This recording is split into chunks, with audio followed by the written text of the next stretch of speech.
Amigos, estamos de regreso. Esta es la segunda media hora de tu programa, Trazando la Plomada, como todos los sábados. Esta vez estamos haciendo un estudio en Primera de Pedro. Nos hemos quedado en el versículo 8. Podemos también ir regresando, ¿no? Pero podemos empezar ahora a leer el versículo 8 de Primera de Pedro. Léete el 8 y el 9, George. Está bien, dice el versículo 8. ¿A quién amáis sin haberle visto? En quien creyendo, aunque ahora no lo veáis, os alegráis con gozo inefable y glorioso. Versículo 9. Obteniendo el fin de vuestra fe, que es la salvación de vuestras almas. Otra vez voy a leerlo. A quien amáis sin haberle visto, en quien creyendo, aunque ahora no lo veáis, os alegráis con gozo inefable y glorioso, obteniendo el fin de vuestra fe, que es la salvación de vuestras almas. Los profetas, sí. Dale. Los profetas que profetizaron de la gracia destinada a vosotros, inquirieron y diligentemente indagaron acerca de esta salvación, escudriñando qué persona y qué tiempo indicaba el Espíritu de Cristo que estaba en ellos, el cual anunciaba de antemano los sufrimientos de Cristo y las glorias que vendrían tras ellos. Muy bien, hermanos, adelante. El verso 8 dice algo muy interesante. Ustedes se alegran, dice, aunque no lo vean. Qué interesante. Ustedes se alegran aunque no lo vean, dice. Inclusive dice, a ustedes lo aman sin haberlo visto. Y ustedes se alegran aunque no lo vean. Pero hay una frase ahí intermedia que es el secreto de todo esto, que es en quién creyendo. Lo que quiere decir es que la palabra nos dice que ese amor hacia Dios y esa alegría que podamos tener de Él es porque creemos, porque le hemos creído, porque le estamos creyendo en ese momento, ¿no? Justamente ese proceso del creer es el que abre unas puertas. Y nuevamente queremos reiterar, insistir, el creer no tiene que ver con entender algo, el creer no tiene que ver con aceptar algo, el creer tiene que ver con estar en un momento en que tenemos una convicción de tal manera en que no tenemos la menor duda, y ese es un acto sobrenatural, y que viene por el oír la palabra de Dios y por la comunión con su Espíritu. Qué importante, como hemos estado hablando en la primera media hora, que este creer que se llama fe pueda ir creciendo y fortaleciéndose, porque en la medida que va creciendo, es en la medida que podemos disfrutar más, alegrarnos más, amar más a Dios, como dice ahí, con un gozo inefable y glorioso. La palabra inefable es inexplicable. Entonces, la fe nos permite entrar en una dimensión que no se puede explicar, pero qué bueno poder estar ahí porque la vamos a disfrutar. Qué interesante, ¿no? Sí. De que la fe tiene un objeto, o sea, tiene un objeto al cual se define, se encamina. Y dice, como dice, no, vosotros que lo amáis, dice, sin haberlo visto. O sea, estamos amando a alguien sin haberlo visto. Y también dice, creyendo en él, aunque ahora no lo veáis. O sea, está hablando de que lo amamos sin haberlo visto, creemos sin que tampoco lo estemos viendo, ¿no? Y luego dice, como Colorado, dice, y os alegráis con gozo inefable y glorioso. O sea, el hecho de estar amando, el hecho de estar creyendo, ¿no? Por medio de la fe.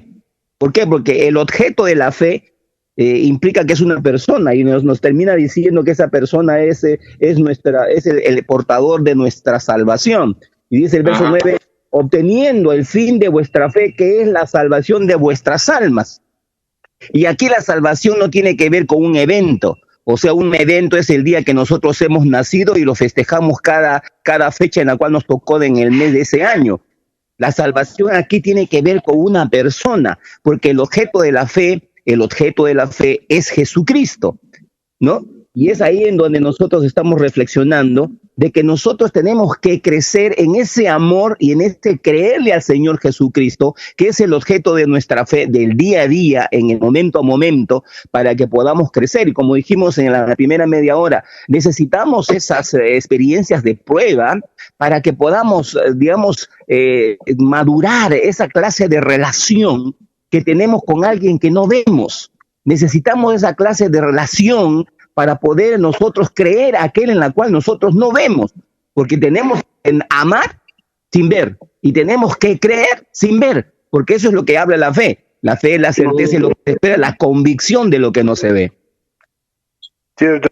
Quería dar una ilustración que de paso lo escuché, ¿no? Una y la otra es contradictoria.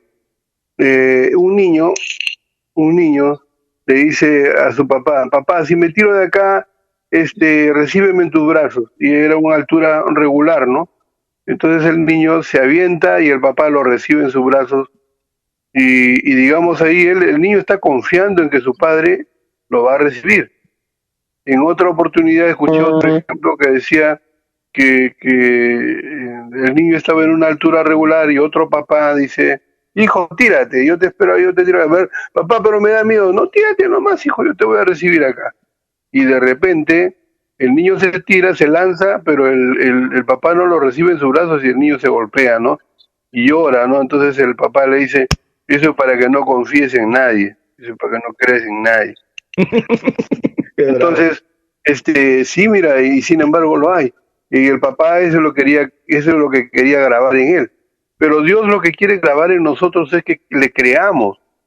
Porque cuando nosotros le creamos, como el niño que se tira a los brazos de su papá y su papá sí lo recibe, el fin de nuestra fe es que al creer en Él nosotros tengamos lo que Él ha prometido, porque las promesas son para los que creen.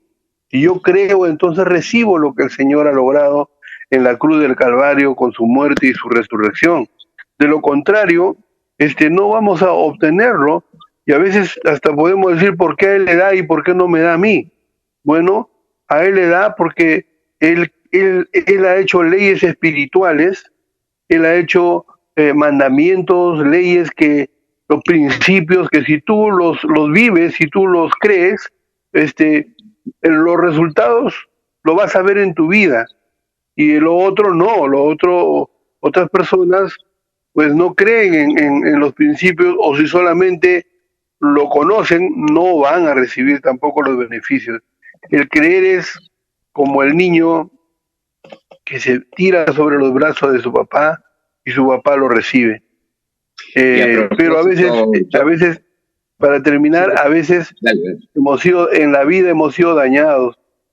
En los que confiábamos nos dieron la espalda o hicieron que nos diéramos un buen golpe, como el niño que creyendo que su papá lo iba a recibir, le dijo, bueno, solamente era una enseñanza, hijo, para que no creas en nadie, ni en tu padre, ¿no? Entonces, pero eso ya dejó marcado a la persona hasta cuando es un adulto y pues le es difícil confiar, creer, en este caso hasta en Dios. De lo que ha mencionado George, rescato algo, que el creer tiene que ver con una opción.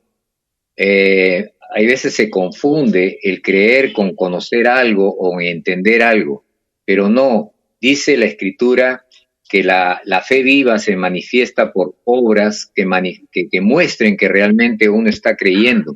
Y esto habla que cualquier acción que nosotros emprendamos en cualquier dirección o cualquier circunstancia, automáticamente va a estar mostrando nuestra fe. Nuestra fe no solamente tiene que ver con cosas relacionadas con el reino y con Dios. Nuestra fe es todo aquello de lo que estamos convencidos. Por lo tanto, tenemos que mirarnos cuáles son nuestras acciones en ciertas circunstancias, y le digo, esa es nuestra fe. Y ahí nos podemos monitorear nosotros y ver si realmente esa creencia que decimos que hemos adquirido es verdadera o no. De repente es solamente una creencia teórica o una creencia intelectual, pero no es una creencia viva, como dice Santiago. Y la otra cosa que sería bueno también tener claro es de que, como todo lo que tiene que ver con Dios, dice que la fe la produce Él. Él es el que produce el querer y el hacer para cumplir con su buena voluntad. Nosotros lo que tenemos es que ya hemos recibido como creyente, dice, una dosis, una medida de fe, lo tenemos ahí. Lo que tenemos que es que aprender a usarla, dando lugar a la voz del Espíritu de Dios, que te guíe en un lado, que te guíe en el otro, que te frena acá, y distinguir, discernir de que realmente es el Espíritu de Dios, y actuar conforme a la voz del Espíritu, porque la fe tiene que ver con la palabra de Dios, pero la palabra de Dios la podemos encontrar de dos maneras. Uno es en las Escrituras, pero otro es el mismo Espíritu de Dios que nos habla. Eso también es palabra de Dios, porque la palabra es la que viene de la boca de Dios. Entonces Dios se va a manifestar de diferentes formas, y como vuelvo a repetir, Él va a producir el querer y el hacer en la medida de nuestra intimidad, en la medida de ese pasar por pruebas, y en lugar de reaccionar naturalmente, hacer uso de nuestras armas, de las milicias que dice Dios, de tal manera que podamos ejercitar y aprender a usar en el futuro cada vez más eso que Dios nos ha provisto. O sea, estabas hablando del logos y del rema, porque el logos tiene que ver con la palabra escrita desde Génesis hasta Apocalipsis, pero el rema es una palabra específica para una persona específica, para una circunstancia específica respecto de esa relación que uno tiene con el Señor Jesucristo. Amén. Sí, el otro día escuché un mensaje que hacía una definición del rema que no lo había escuchado antes, muy interesante. Decía que el rema es una palabra que tiene la intención de lograr un resultado. Fíjense qué interesante, ¿eh? O sea, el logos puede ser una palabra que está ahí y no pasa nada, porque es un logos, simplemente está escrita. Pero el rema, cuando la recibe, siempre nos mueve a la acción. Y esto es importante resaltar. La fe se manifiesta con una acción. El amor se manifiesta con una acción. Y el rema, que es la palabra oportuna, viva de Dios, también se manifiesta con una acción. No podemos decir que hemos creído en algo, no podemos decir que amamos si no se ve en una manifestación visible. Tiene que ser visible para que realmente lo de dentro se esté confirmando. Y esto nos habla también cuando la palabra de Dios habla de fruto. Cuando dice, si permaneces en mí como yo en ti, vas a dar mucho fruto. El fruto es lo visible de algo invisible, algo que está dentro del tronco, ¿no? No sé, un árbol de manzanas, por ejemplo. El árbol es un árbol de manzana, pero mientras no se vea en la rama las manzanas, uno no sabe de repente qué árbol es. Entonces, para poder saber qué cosa hay adentro del ser humano, se manifiesta un fruto, y ese fruto nos va a hablar de lo que realmente hay en el corazón de las personas. Amén. ¿Cuánto tiempo nos falta? Todavía tenemos tiempo. Ok, entonces leemos el verso 10. Sí, seguimos adelante. Ok, dice el verso 10. Los profetas que profetizaron de la gracia destinada a vosotros inquirieron diligentemente, indagaron acerca de esta salvación, escudriñando qué persona y qué tiempo indicaba el Espíritu de Cristo que estaba en ellos, el cual anunciaba de antemano los sufrimientos de Cristo y las glorias que vendrían tras ellos. A esto se les reveló que no para sí mismos, sino para nosotros, administraban las cosas que ahora os son anunciadas por los que os han predicado el Evangelio por el Espíritu Santo enviado del cielo, cosas en las cuales anhelan mirar los ángeles. ¡Qué tremendo! Wow. Qué hermoso, qué hermoso. Una palabra en la cual no podía ser solamente beneficiada para un grupo de personas, sino que más bien ese grupo de personas llamadas profetas tenían el Espíritu de Cristo para mirar las cosas en el futuro, ¿no? De aquellas cosas que dice, ¿no? Aquí claramente dice, los profetas que profetizaron de la gracia destinada a vosotros inquirieron, dice, y diligentemente indagaron acerca de esta salvación. El verso 11 dice, escudriñando, aquí viene la palabra perfecta, ¿qué persona y en qué tiempo indicaba el Espíritu de Cristo que estaba en ellos, el cual anunciaba de antemano los sufrimientos de Cristo y las glorias que vendrían tras ellos? O sea, está hablando el tiempo, dice, ¿no? El tiempo en el cual se iba a manifestar la persona del Señor Jesucristo, como también los sufrimientos que él iba a padecer.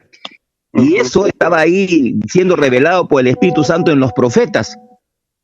La Isaías, Jeremías. Así es, así es. ¿No es cierto? Pero ¿saben qué? Que siempre me ha dado mucha, ¿cómo decirle? Me ha conmovido, de que dice que a ellos se les reveló que no era para ellos, sino para nosotros, administraban estas cosas. Quiere decir que antes de nosotros han habido muchos hermanos, muchos padres, que han estado saboreando todas las cosas del reino de Dios. Imagínate al rey David, wow, y a otros hombres de Dios, pero que en el fondo ellos sabían que no era para ellos. Miran, no era para ellos, eran para la posteridad, y ellos con toda alegría, tanto los profetas como ellos, manejaban todas estas cosas,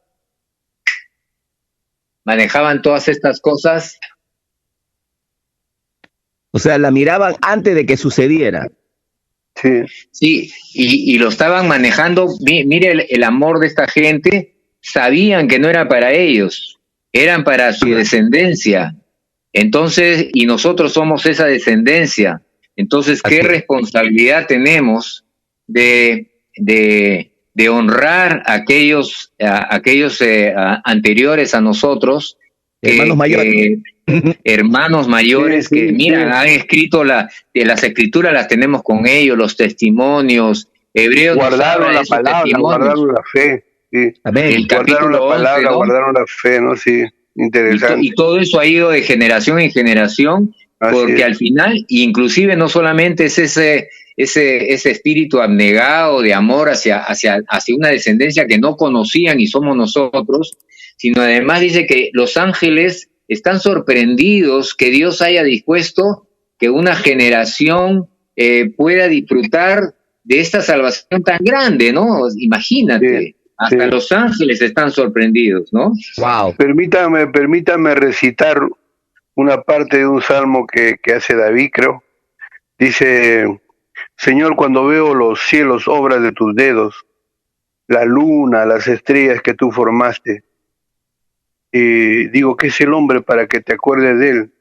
Y el hijo del hombre para que lo visites. Le hiciste un poco menor que los ángeles y le coronaste de gloria y honra.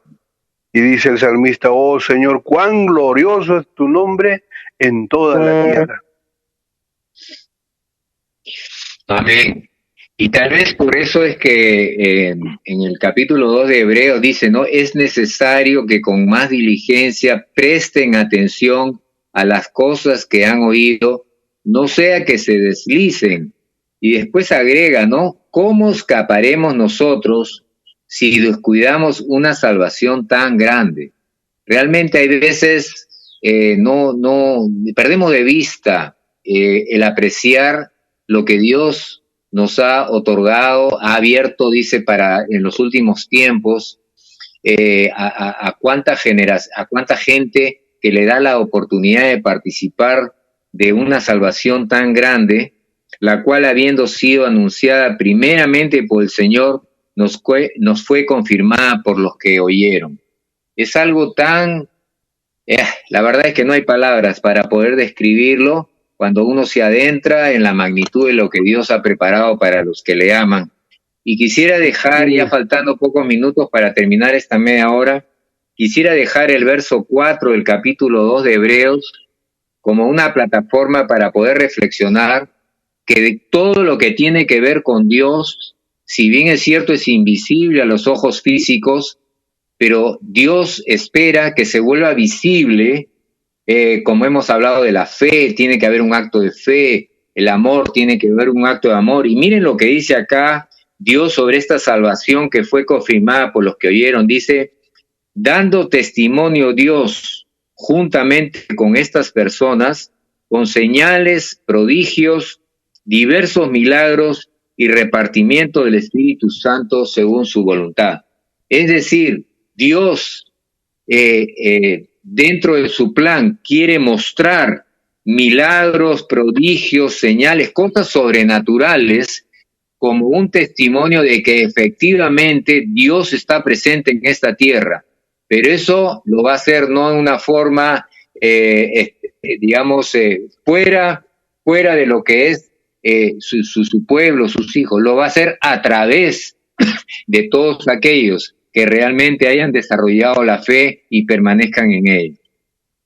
Mira, lo que pongan atención en esto, dice que nosotros tenemos, así como los antiguos administraron las cosas de Dios, los administraron el conocimiento de quién iba a venir, cómo iba a venir durante los tiempos, para que nosotros ahora lo tengamos a nuestra disposición.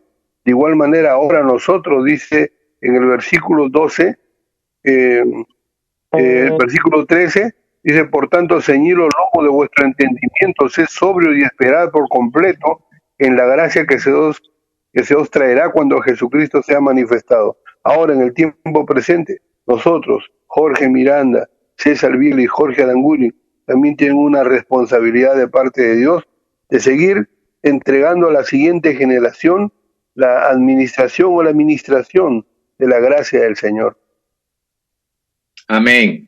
Y ahí viene esa palabra de aliento, y más de aliento yo diría que es una palabra de un general que llama a su pueblo, y lo que le dice es, por eso, por lo tanto, con una mente preparada para actuar, siendo sobrios, pongan su esperanza completamente en la gracia que les es traída en la revelación de Jesucristo. 3 cosas que nos habla Dios en cuanto a estar preparados para esta etapa. Uno es, preparen su mente para actuar, y vamos a desarrollar eso en la siguiente media hora. Preparen su mente para actuar, y la mente tiene que ver con fundamento, tiene que ver con verdad. Sean sobrios, sean sobrios, hagan uso de ese don del Espíritu, de ese fruto del Espíritu Santo que es el dominio propio. El dominio propio es un poder que viene de Dios, que podemos controlar y podemos negarnos a nosotros mismos, porque siempre va a estar el llamado de la naturaleza de carne, tanto desde adentro como de afuera. Entonces Dios dice, sean sobrios. Es más, hay un pasaje posteriormente que dice, sean sobrios y estén alertas, porque vuestro adversario, el diablo, está como un león rugiente buscando a quien devorar. Y la tercera, que es una de las más hermosas que hay, dice, pongan completamente su esperanza en la gracia que va a venir, en la revelación de Jesucristo. En otras palabras, no pongan la mente en las cosas actuales, porque sí, hay una realidad, hay cosas que tenemos que vivir, pero Dios dice, levanten sus cabezas, pongan la mirada en las cosas de arriba, no en la tierra. Recuerden todo lo que les está en esperanza, todo lo que va a venir, todo lo que está viniendo, está en proceso. Pongan en eso, porque eso es lo que nos va a hacer gente que realmente honre al reino de los cielos. Jorge, amén. Faltan 2 minutos. Jorge. Sí, creo que podemos leer el verso 13 nuevamente, ¿no? Para poder ir tomando reflexión para la siguiente media hora donde lo vamos a disertar. Dice el verso 13, por tanto, ceñid los lomos de vuestro entendimiento, sed sobrios y esperad por completo en la gracia que se os traerá cuando Jesucristo sea manifestado. Como hijos obedientes, no os conforméis a los deseos que antes teníais estando en vuestra ignorancia, sino, así como aquel que os llamó es santo, sed también vosotros santos en toda vuestra manera de vivir, porque escrito está, sed santos porque yo soy santo. Hasta ahí podemos ir reflexionando para la próxima media hora. Sí, amigos, no cambie su dial, estamos en Pacífico 640M, y le esperamos en la siguiente media hora. No, invite a los amigos, no cambie su canal.